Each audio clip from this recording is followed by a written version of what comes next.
Så kommer man på toppen en tur, og klokken 5 minutter i 12, så skal de køre ned.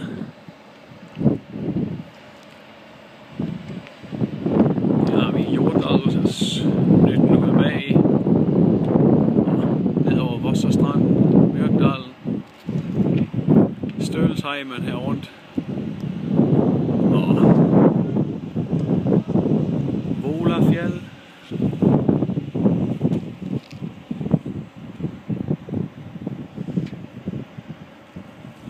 Herude ser vi Tynåsen og Gråsæter og Sandfjellet. Vi kan næsten se hytten.